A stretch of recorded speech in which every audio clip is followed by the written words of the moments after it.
Hello everybody, this is Hamdosh Adnan. Welcome back to my YouTube channel. दोस्तों, आज की जो वीडियो है वो बहुत ही सेंसिटिव टॉपिक के ऊपर है, लेकिन बहुत ही इम्पॉर्टेंट टॉपिक है जिसके ऊपर मैं रिएक्शन देने वाला हूँ।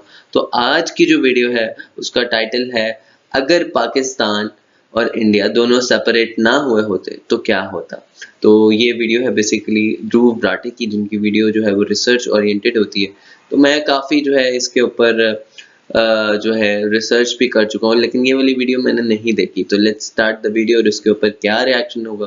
Here we go. नमस्कार दोस्तों, कभी सोचकर देखा है क्या होता अगर इंडिया और पाकिस्तान के बीच पार्टीशन ना हुआ होता। इस सिचुएशन को सोचकर सबसे पहली चीज लोगों के दिमाग में आती है cricket.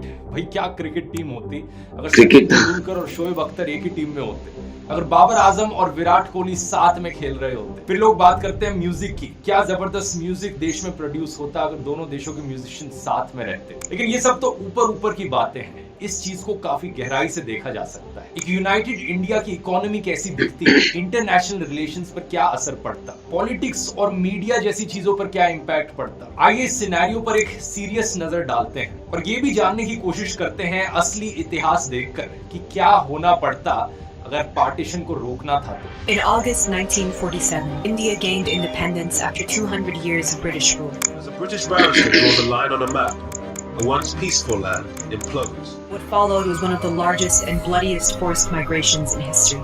Would we actually have been better off if partition had not happened?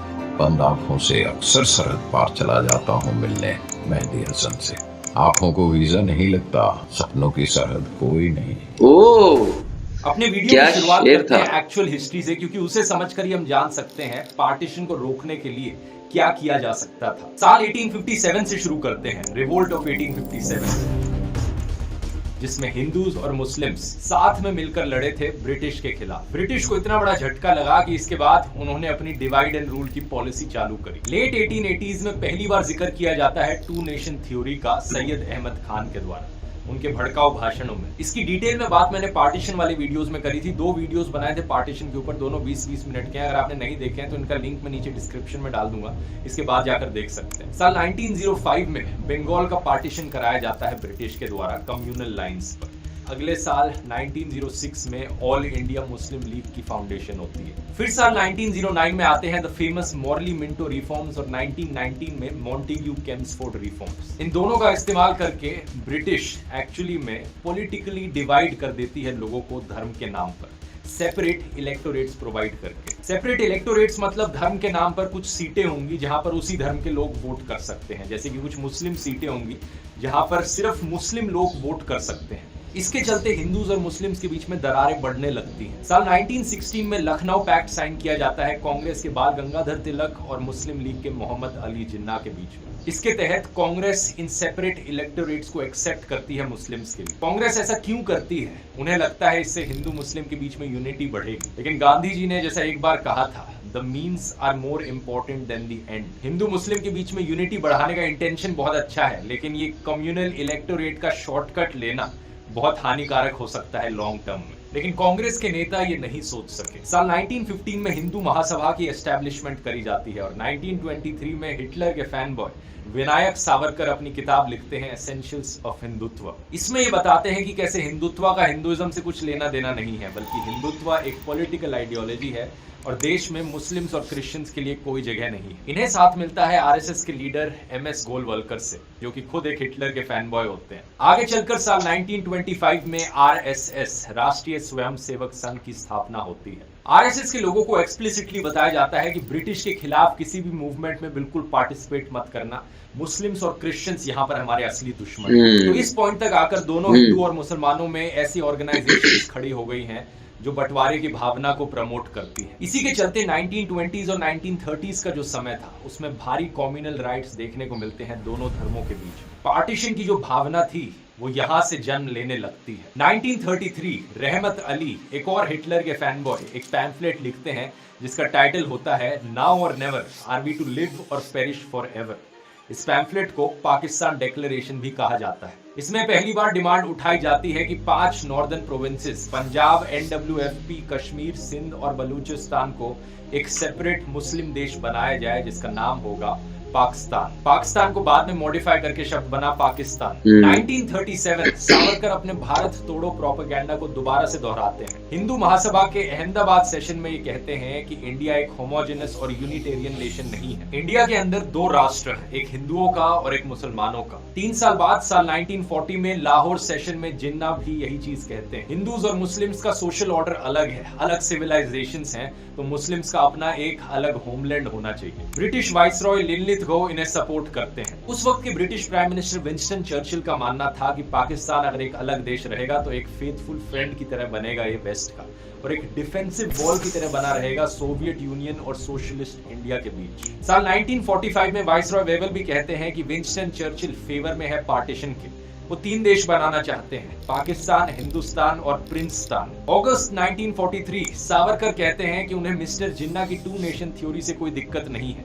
ये एक हिस्टोरिकल फैक्ट है कि हिंदूज और मुस्लिम्स 2 अलग अलग नेशन हैं। इन सारे कम्युनल भाषणों के बीच में 1946 में इलेक्शंस बुलाई जाती हैं ब्रिटिश इंडिया में। इन इलेक्शंस में मुस्लिम्स के सेपरेट इलेक्टोरेट्स होते हैं। नतीजा ये कि मुस्लिम लीग को 425 सीटें मिल जाती हैं इस इलेक्शन में। हालांकि कांग्रेस अभी भी नंबर 1 पे थी 923 सीट्स के साथ, लेकिन ये चीज बड़े क्लियरली दिखती है कि मुस्लिम लीग एक बहुत पावरफुल फोर्स है और मेजॉरिटी मुस्लिम सीट्स को मुस्लिम लीग ही जीतती है। कई लोग इस फैक्ट को पॉइंट आउट करके ये कहते हैं कि ये सबसे बड़ा एग्जाम्पल है इस चीज का कि देखो मुस्लिम्स ने पाकिस्तान के फेवर में वोट किया, क्योंकि उस वक्त मुस्लिम लीग पाकिस्तान के फेवर में थी बड़े क्लियरली। लेकिन एक बड़ा इंपॉर्टेंट फैक्ट है जिसकी कोई बात नहीं करता यहाँ पर, इन इलेक्शंस में कोई यूनिवर्सल फ्रेंचाइज नहीं थी। वोटिंग की एज 21 साल थी और ऐसा नहीं था कि हर आदमी वोट कर सकता था। बड़ी लिमिटेशंस लगाई गई थी। वोट करने के लिए प्रॉपर्टी की रिस्ट्रिक्शन थी, लैंड ओनरशिप की जरूरत थी, टैक्सेस पे किए होने चाहिए थे, बहुत सारी अलग अलग कंडीशंस थी और अगर आप ये कंडीशन सेटिस्फाई करते तभी आप इन इलेक्शंस में वोट कर सकते। कुल मिला के बात ये थी कि सेंट्रल असेंबली में जो फ्रेंचाइज थी, देश भर की पॉपुलेशन के सिर्फ 3% लोग एलिजिबल थे वोट करने के लिए और प्रोविंशियल असेंबलीज में सिर्फ 13% लोग। तो ये इलेक्शंस बेसिकली अपर क्लास लोगों की इलेक्शंस थी। आम जनता को कोई मौका नहीं मिल पाया पार्टिसिपेट करने का। वैसे एक फन फैक्ट, हिंदू महासभा को इसमें एक भी सीट नहीं मिली, लेकिन क्योंकि मुस्लिम लीग ने इतनी सारी सीटें जीत ली, अगस्त 1946 को मुस्लिम लीग डायरेक्ट एक्शन की कॉल करती है। जिन्ना का कहना था कि या तो वो इंडिया को डिवाइडेड देखेंगे या इंडिया को डिस्ट्रॉयड देखेंगे। भारी वायलेंस देखने को मिलता है, 4000 से ज्यादा लोग मारे जाते हैं 5 दिनों के अंदर अंदर और मेजरली इस वायलेंस के विक्टिम थे हिंदूज। और गांधी जी अपनी लाइफ को रिस्क पर डालकर नौकली जाते हैं हिंदूज को बचाने के लिए।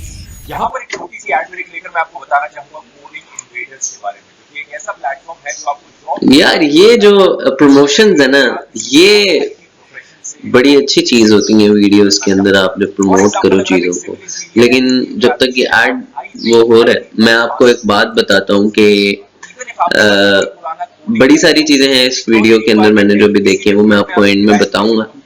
तो जस्ट लाइक किसका फॉल्ट था, क्या हुआ, कुछ तो मैंने भी पढ़ा और मैंने ये भी वीडियो देखी है, तो आगे भी वीडियो ये वाली कंप्लीट करूंगा इस ऐड के बाद। तो लेट्स सी कि क्या होता है आगे, अगली इंफॉर्मेशन क्या वीडियो में बयान करते हैं तो उस हिसाब से।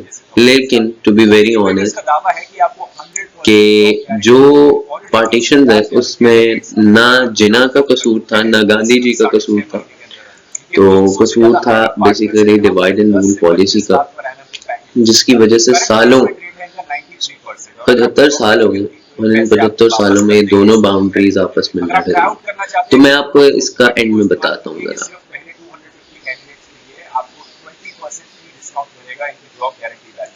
इसका नीचे डिस्क्रिप्शन में मिल जाएगा या फिर ट्राई आउट कर सकते हैं और अपने टॉपिक पर वापस आते हैं। 14 अगस्त 1947 को लोग पार्टीशन के दिन की तरह मानते हैं, लेकिन उस दिन तो पार्टीशन सिर्फ फॉर्मलाइज हुआ, फॉर्मली इंप्लीमेंट किया गया। असलियत में पार्टीशन की कहानी कई दशकों लंबी है, जैसा कि अभी आपने सुना। अब इस पार्टीशन को रोकने के लिए क्या किया जा सकता था? वैसे तो बहुत से लीडर्स थे जो पार्टीशन के अगेंस्ट थे, पंडित जवाहरलाल नेहरू, सरदार पटेल, नेताजी बोस, मौलाना आजाद। कई पॉलिटिकल पार्टीज थी जो पार्टीशन के अगेंस्ट थी, इंडियन नेशनल कांग्रेस के अलावा all India Azad Muslim conference, unionist party. In fact Gandhi ji और खान अब्दुल गफार खान जैसे लोगों ने पार्टीशन को एंड तक एक्सेप्ट नहीं किया था, लेकिन कांग्रेस ने मजबूरी में आकर एंड में पार्टीशन का प्लान एक्सेप्ट कर लिया, क्योंकि जो कैबिनेट मिशन प्लान उन्हें पहले प्रेजेंट किया गया। कैबिनेट मिशन एक ऐसा प्लान था जिसमें इंडिया का पार्टीशन नहीं होना था। उस प्लान में जो सेंटर गवर्नमेंट बनती वो बहुत कमजोर होती, और जो सारी देश की अलग अलग यूनिट्स होती उन्हें इंटाइटलमेंट होती कि वो अपनी रिलेशनशिप यूनियन के साथ रिकंसिडर कर पाए हर 10 सालों बाद। तो कांग्रेस की राय में ये प्लान और भी ज्यादा खतरनाक था इंडिया की इंटीग्रिटी के लिए। सरदार पटेल ने तभी कहा था,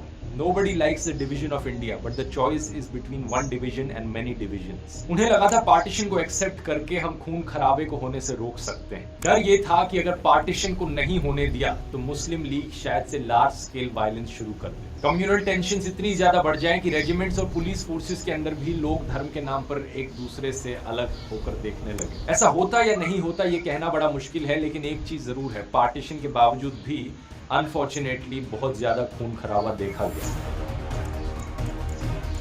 खून खराबा तो यहाँ बहुत पर होती है, पार्टीशन को रोकने के लिए जिन्ना को प्राइम मिनिस्टर बना देना चाहिए था, क्योंकि जिन्ना सिर्फ पॉलिटिकल पावर के पीछे भाग रहे थे। क्या ऐसा करने से पार्टीशन को रोका जा सकता? इसका जवाब है नहीं, क्योंकि एक्चुअली में जिन्ना पहले प्राइम मिनिस्टर भी नहीं बने थे पाकिस्तान के, लियाकत अली खान थे। और इनफैक्ट जिन्ना को प्राइम मिनिस्टर की पोस्ट 3 बार ऑफर करी जा चुकी थी। जून 1940 में नेताजी सुभाष चंद्र बोस ने ऑफर दिया था, कुछ महीने बाद सी राजा गोपालाचारी ने ऑफर दिया और अप्रैल 1947 में गांधी जी ने जिन्ना को ऑफर किया प्राइम मिनिस्टर की पोस्ट, इस उम्मीद में कि पार्टीशन को अवॉइड किया जा सके। लेकिन ऐसा पॉसिबल हुआ नहीं। मेरी राय में 3 सिनेरियोज हैं जिनमें पार्टीशन को होने से रोका जा सकता था। पहला, सबसे सिंपल लेकिन शायद से सबसे अनलाइकली, गांधी जी किसी न किसी तरीके से बात करके कन्विंस कर लेते जिन्ना को कि पार्टीशन ना किया जाए, और जिन्ना अपना मन बदल लेते और पाकिस्तान की डिमांड छोड़ देते। जब मुस्लिम लीग के लीडर ऐसा सोचते तो फॉर श्योर पार्टीशन को अवॉइड किया जा सकता था। दूसरा सिनेरियो, नथुराम गोडसे गांधी जी को गोली मारने की जगह जिन्ना को मार देता। अब गोडसे ने गांधी को कई बार मारने की कोशिश करी थी 1948 के एक्चुअल असैसिनेशन से पहले, लेकिन जैसा कि हम जानते हैं गांधी जी पार्टीशन के अगेंस्ट थे और जिन्ना पार्टीशन के फेवर में थे। लेकिन फिर भी पता नहीं क्यों गोडसे ने कभी जिन्ना को मारने की कोशिश नहीं करी। अगर गोडसे जिन्ना का असैसिनेशन कर देता तो शायद मुस्लिम लीग में कोई और लीडर ना रह जाता पार्टीशन की डिमांड को बरकरार रखने के लिए, और शायद कोई पार्टीशन ना हो। इस केस में एक ऑल्टरनेट सिनेरियो भी हो सकता है, जिन्ना की मौत के बाद शायद से कम्युनल राइट्स देश भर में देखने को मिलते और लोगों के बीच में बंटवारा और बढ़ जाता। लेकिन तीसरा सिनेरियो सबसे शोर शॉट सिनेरियो है मेरी राय में, जो सही मायनों में पार्टीशन को रोक सकता। साल 1945 में सत्ता बदलती है ब्रिटेन में, विंस्टन चर्चिल नीचे उतर जाते हैं प्राइम मिनिस्टर की पोजीशन से और नए ब्रिटिश प्राइम मिनिस्टर बनते हैं क्लेमेंट एटली, लेबर पार्टी के। अब इंटरेस्टिंग बात यह है दोस्तों कि लेबर पार्टी इंपीरियलिज्म के खिलाफ होती है और क्लेमेंट एटली इंडिया के पार्टीशन के खिलाफ होते हैं। ये कोई इमेजिनरी सिचुएशन नहीं है, एक्चुअली में ऐसा होता है। उन्होंने अपनी कोशिश करी थी पार्टीशन को होने से रोकने की, लेकिन वो काफी लेट हो गए थे एक्शन लेने में। अगर ब्रिटेन में लेबर पार्टी पहले पावर में आ जाती, या फिर अगर प्राइम मिनिस्टर क्लेमेंट एटली जल्दी से एक्शन लेते इंडिया में हो रही कम्युनल टेंशंस को रोकने के लिए, तो यहाँ पर पार्टीशन को अवॉइड किया जा सकता था। ऐसा करने के लिए उन्हें सबसे पहली चीज करनी थी रिजर्व्ड इलेक्टोरेट्स की पॉलिसी को वापस लेना, यूनिवर्सल फ्रैंचाइज लाना, इंडिया में हर एडल्ट को वोटिंग का अधिकार देना। अगर ऐसा होता, सारी जनता वोट कर पाती, तो शायद मुस्लिम लीग को भारी हार का सामना करना पड़ता 1946 की इलेक्शंस में। जिन्ना जब डायरेक्ट एक्शन के अनाउंसमेंट करते तो पुलिस उन्हें अरेस्ट कर लेती, जेल में डालती और दंगों को होने से रोक सकती। ब्रिटिश इंडिया की सरकार प्रॉम्प्ट एक्शन अगर लेती हेट स्पीच के खिलाफ लॉज इंप्लीमेंट करने में और कम्युनल एटमॉस्फेयर को कंट्रोल करने में, तो फॉर श्योर पार्टीशन को अवॉइड किया जा सकता था। ऐसा करने से जब साल 1947 में ब्रिटिश देश को छोड़कर जाते तो हमें मिलता एक सेक्युलर, डेमोक्रेटिक, यूनाइटेड इंडिया का देश। इसमें कोई दो राय नहीं है कि यूनाइटेड इंडिया एक सेक्युलर देश होता, क्योंकि कांग्रेस ने कभी सेक्युलरिज्म की आइडियोलॉजी पर कॉम्प्रोमाइज नहीं किया। सबसे पहला एडवांटेज तो बड़ा क्लियर होता, करीब 2 करोड़ लोग डिस्प्लेस हुए पार्टीशन की वजह से, कितने लाखों परिवारों का बंटवारा हो गया, 2 से 20 लाख डेथ्स एस्टिमेट करी जाती हैं पार्टीशन के वक्त। इन सब लोगों की जानें बच जाती। लेकिन इसका मतलब ये नहीं कि जो दशकों से चली आ रही कम्युनल टेंशंस थी हिंदूज और मुस्लिम्स के बीच में, वो अचानक से खत्म हो जाएंगी। देश के नए प्रधानमंत्री पंडित जवाहरलाल नेहरू के सामने एक नई तरीके की चुनौती सामने होती, अलग अलग धर्मों के लोगों को साथ में यूनाइट करना। आज के दिन इंडिया में 78% पॉपुलेशन हिंदू है और 14% मुस्लिम्स है, लेकिन यूनाइटेड इंडिया में डेमोग्राफिक्स होते 62% हिंदूज और 32% मुस्लिम। ओवरऑल देश की पॉपुलेशन होती 176 करोड़, बड़े ही आराम से दुनिया का सबसे पॉपुलेटेड कंट्री। शुरुआती कुछ साल बड़े इंपॉर्टेंट होते हैं। लोगों के बीच में एक दूसरे को लेकर जो डर था उसे खत्म करना है। ये सिर्फ दिखावे वाली चीजों से करना इम्पॉसिबल होता है। यहाँ पर सिंगापुर में जैसे एथनिक इंटीग्रेशन पॉलिसी लागू करी गई थी, वैसे ही किसी पॉलिसी की जरूरत पड़ती यूनाइटेड इंडिया में हिंदूज और मुस्लिम्स को यूनाइट करने के लिए। कि सरकारी मकानों में, सरकारी सोसाइटीज में परसेंटेज सेट करी जाए कि इतने से ज्यादा हिंदू यहाँ नहीं हो सकते, इतने परसेंटेज से ज्यादा मुस्लिम्स यहाँ नहीं हो सकते, ताकि अलग अलग गेटोज ना बने शहरों में। इस चीज को वैसे मैंने डिटेल में सिंगापुर वाले वीडियो में डिस्कस किया है। अगर आपने नहीं देखा, इसका लिंक मैं नीचे डिस्क्रिप्शन में डाल दूंगा। अगर किसी कारण की वजह से यूनाइटेड रख पाना देश को पॉसिबल ना हो पाता तो फ्यूचर और भी ज्यादा भयंकर होता। इसका एक बड़ा एग्जांपल है यूगोस्लाविया जैसा देश, जो बट गया अलग अलग टुकड़ों में, क्योंकि अलग अलग एथनिसिटीज को साथ में जोड़कर रख नहीं पाए हो। लेकिन हम यहाँ पर पॉजिटिव चीज अज्यूम करते हैं, मान लेते हैं पंडित नेहरू सक्सेसफुल रहे देश को यूनाइटेड रखने में। लोगों के बीच में भाईचारा बढ़ा और लोग शांति से रहने लगे। इसका अगला बड़ा इम्पैक्ट दिखता ईस्ट पाकिस्तान के लोगों पर। बांग्लादेश बनाए जाने के पीछे एक बड़ा कारण था जो अत्याचार पाकिस्तान में बैठी सरकार कर रही थी बंगाली लोगों के ऊपर। उर्दू इम्पोजिशन एक बहुत बड़ा फैक्टर था इसमें, कि जबरदस्ती उर्दू बुलवाई जा रही है बंगाल में रहने वाले लोगों से। यूनाइटेड इंडिया में ऐसा होता नहीं तो बांग्लादेश बनने की कभी जरूरत नहीं पड़ती और एक बार फिर से कितने लाखों लोगों की जान बच जाती ऐसे सिनेरियो में। आज के दिन नॉर्थ ईस्टर्न स्टेट्स में जो इलीगल इमिग्रेशन देखने को मिलती है बांग्लादेश से, वो भी नहीं होती, क्योंकि सब एक ही देश होता। एक और कॉन्फ्लिक्ट एग्जिस्ट ही नहीं करता। अब क्योंकि यूनाइटेड इंडिया और भी ज्यादा डाइवर्स देश होता आज के दिन के इंडिया के कंपैरिजन में, तो जो लैंग्वेज ऑफ कम्युनिकेशन है अलग अलग रीजन्स के बीच में, वो आज के दिन की तरह इंग्लिश ही रहती। इनफैक्ट इंग्लिश की इंपॉर्टेंस और भी ज्यादा बढ़ जाती, क्योंकि उर्दू और बंगाली लोगों की पॉपुलेशन भी ज्यादा होती। हिंदी लैंग्वेज की डोमिनेशन यूनाइटेड इंडिया में और कम होती। अब यूनाइटेड इंडिया का जियोपॉलिटिकल इंपैक्ट भी बड़ा इंटरेस्टिंग होता, क्योंकि बात क्या है दोस्तों, 1970s का समय था कोल्ड वॉर का। अमेरिका और सोवियत यूनियन के बीच में कोल्ड वॉर चलने लग रही थी, जिसमें बाकी सारे देश धकेले जा रहे थे।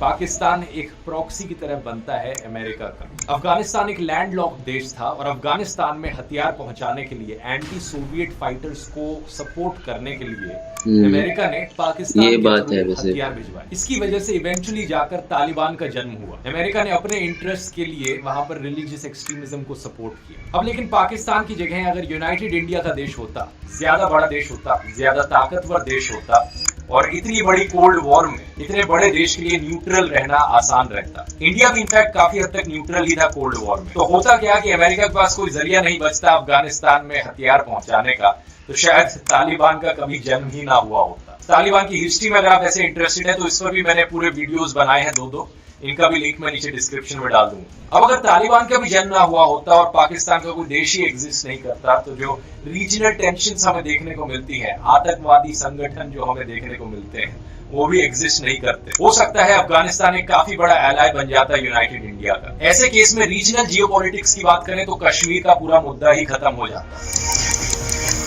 1980s वो समय था जहां पर हमें टेररिज्म का राइज देखने को मिला कश्मीर के रीजन में। पाकिस्तान का इसमें एक बहुत बड़ा हाथ बताया जाता है। कश्मीरी पंडित्स का एक एक्सोडस हुआ, उन्हें अपने घर छोड़कर जाने पड़े। आज के दिन तक भी कश्मीरी पंडित स्ट्राइक पर बैठे हैं अपने राइट्स डिमांड करने के लिए। कश्मीरी मुस्लिम्स 30 सालों से टेररिज्म की शैडो के अंदर जी रहे हैं। अभी रिसेंट ट्वीट देखिए कश्मीर की पुलिस का 31 दिसंबर को किया गया। आतंकवादियों के द्वारा 29 सिविलियंस मारे गए साल 2022 में, जिनमें से 21 लोकल लोग थे, 6 हिंदू, 3 कश्मीरी पंडित और 15 मुस्लिम। हर महीने ऑलमोस्ट एक टेररिस्ट अटैक देखने को मिलता है और ये सब अवॉइड किया जा सकता है। इसी के साथ साथ दोस्तों, इंडिया पाकिस्तान के बीच में 4 वॉर्स लड़ी गई हैं, 1947, 1965, 1971, 1999, सब अवॉइड की जा सकती। हजारों लाखों लोग जो इन वॉर्स में मारे गए वो बच सकते हैं। इसका एक और नतीजा ये कि भारी एक्सपेंडिचर जो दोनों देशों के द्वारा किया जाता है डिफेंस पर, वहां से करोड़ों पैसे भी बचते हैं। जून 2022 में पाकिस्तान के फाइनेंस मिनिस्टर ने 1.52 लाख करोड़ रुपीस एलोकेट किए डिफेंस पर। इंडियन फाइनेंस मिनिस्टर ने दूसरी तरफ बताया कि 2022-23 का डिफेंस बजट है इंडिया का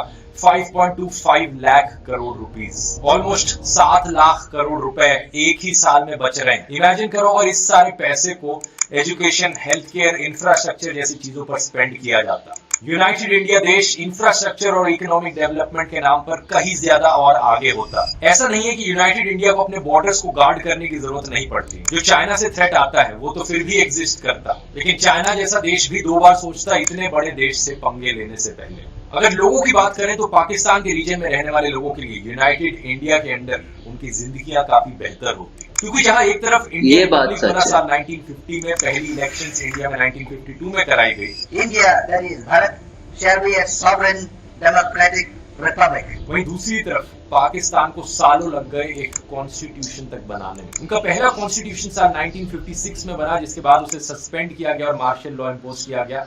फिर 1962 में जाके एक और कॉन्स्टिट्यूशन बना, फिर से मार्शल लॉ इम्पोज किया गया।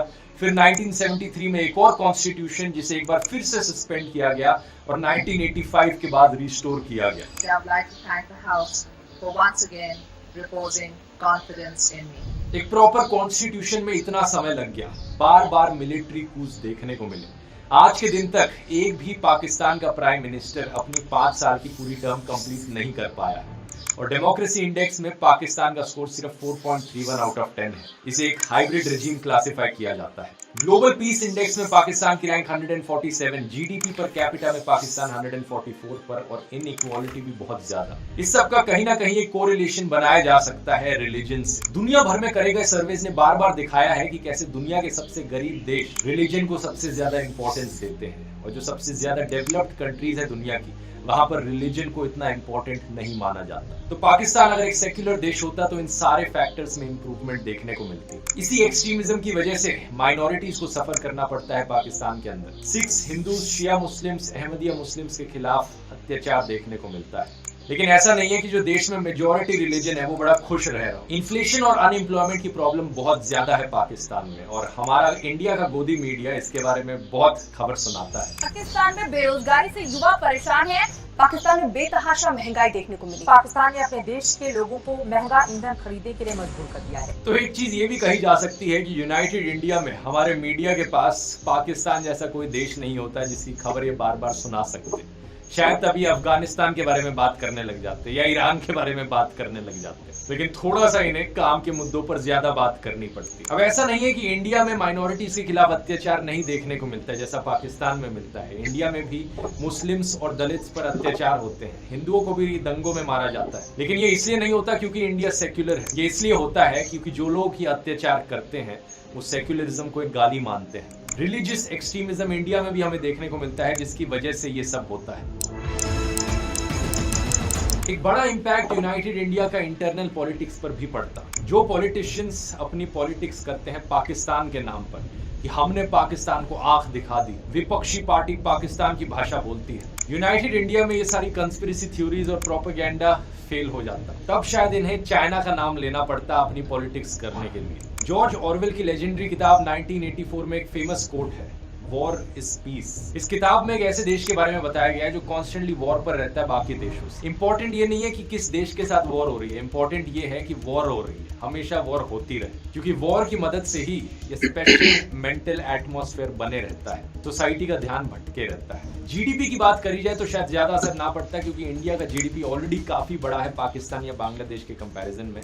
नेचुरल रिसोर्सेज की कोई कमी नहीं है, लेकिन इस सेंस में जरूर फर्क पड़ता अगर यूनाइटेड इंडिया एक स्टेबल सेक्युलर देश बने रहता तो ज्यादा फॉरेन इन्वेस्टमेंट आती, एक बड़ा मार्केट बाकी दुनिया को मिलता और सॉफ्ट पावर जो है देश की वो भी कहीं और ज्यादा होती आज के कंपैरिजन में। यूनाइटेड इंडिया बड़ी आसानी से अमेरिका और चाइना के बराबर के लेवल पर होता। अब ये सब सुनकर शायद आपको लग रहा होगा कि काश ऐसा होता, लेकिन अनफॉर्चुनेटली यूनाइटेड इंडिया जैसा देश एग्जिस्ट नहीं करता।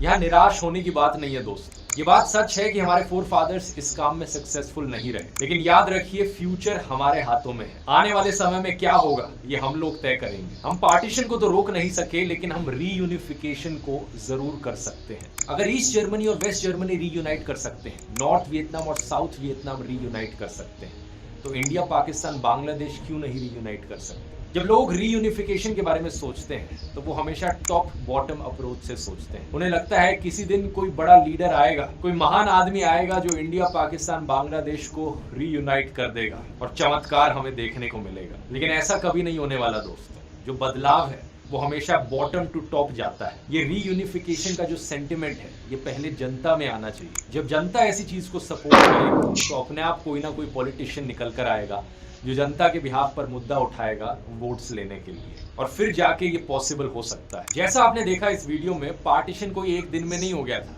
बल्कि एक बहुत ही लंबा कॉम्प्लेक्स प्रोसेस था जो 1875 से लेकर 1947 के बीच में अलग अलग स्टेजेस में हुआ।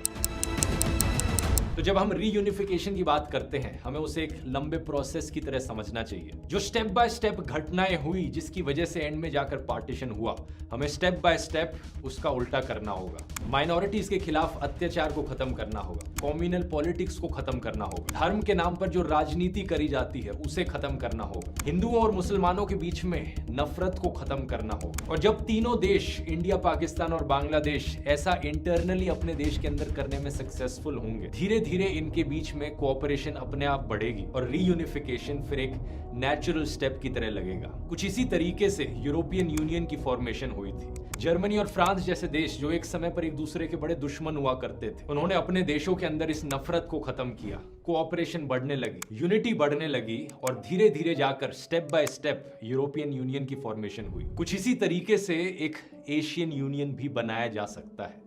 यहाँ पर आपकी क्या राय है नीचे कमेंट्स में लिख के बताइए। और एक चीज याद रखिए, ये नैरेटिव जो है ये बॉटम टू टॉप फैलेगा। बहुत बहुत धन्यवाद।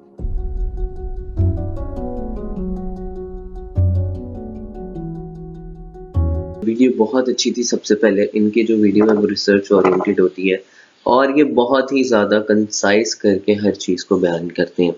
पहली चीज़ ये है कि पाकिस्तान और इंडिया का जो वजूद है वो होना ही था और उसमें ये था कि जिन्ना ने दो कौमी नज़रिए पेश किए, लेकिन पिछले 2000 साल से या 1400 साल से, जब से 1400-1500 साल से जब से इस्लाम वजूद में आया, तो ये एक जो दीन है ये बन ही गया था। तो ये जिन्ना ने नहीं किया। With the passage of time, जब अगर हम बात करें सब कॉन्टिनेंट की, तो ये सब चीज़ें होनी ही थी। जिन्ना का कोई कसूर नहीं है। मैं ये भी कहूँगा कि गांधी का कोई कसूर नहीं है। अंग्रेज़ों ने ज़्यादा आकर हम पर इतने 100 साल हुकूमत की है और डिवाइड एंड रूल का जो बीज बोया है, and it's very harmful for both of parties, Congress and Muslim league also. अब बात करते हैं पॉवर्टी की। पॉवर्टी तो इंडिया में भी ज़्यादा है, पॉवर्टी तो पाकिस्तान में भी ज़्यादा है, पॉवर्टी तो हर जगह ज़्यादा है। आप ये डिनाई नहीं कर सकते। यूनाइटेड किंगडम की बात करें तो लोग सड़कों पे सोते हैं, यूएसए की बात करें तो सड़कों पे सोते हैं। But my point is this, जो है दोनों ही ममालिक के अंदर जो है वो पॉवर्टी है, इसको डिनाई नहीं कर सकते। अब वो कह रहे थे पाकिस्तान में ज़्यादा है, तो इंडिया में भी ज़्यादा है। ये एक इलॉजिकल स्टेटमेंट थी बहरहाल इनकी। तो बाकी अगर मैं बात करूं असैसिनेशन की, तो असैसिनेशन तो लियाकत अली खान की भी हुई थी। हमारे मुल्क के अंदर जब हमारा मुल्क बना था तब कायद आज़म मोहम्मद अली जिन्ना साहब को जो है वो टीबी थी, तो उनको जब उनके लास्ट दिन था उनका इस दुनिया में, तब वो हालांकि गवर्नर जनरल थे, उनके लिए एम्बुलेंस तक नहीं आएगी थी। हालांकि प्राइम मिनिस्टर को हेलीकॉप्टर की वो होती है, तो उस वक्त का गवर्नर जनरल क्या उसके पास हेलीकॉप्टर नहीं आ सकता था? This is meaningless. हमारे मुल्क में दोनों सब कॉन्टिनेंट की नहीं, मैं पाकिस्तान और इंडिया की बात करता हूँ, कि इसको रीयूनाइट होना चाहिए। ट्रेड्स जो है वो हमारी वो हो सकती हैं, हमारे उसके अंदर मुल्क के अंदर इन दोनों ममालिक के अंदर इकॉनमी बिल्डअप की जो है नैरेटिव बिल्ड्स हो सकते हैं for the decades of years, बल्कि मैं तो कहता हूँ 200 साल तक।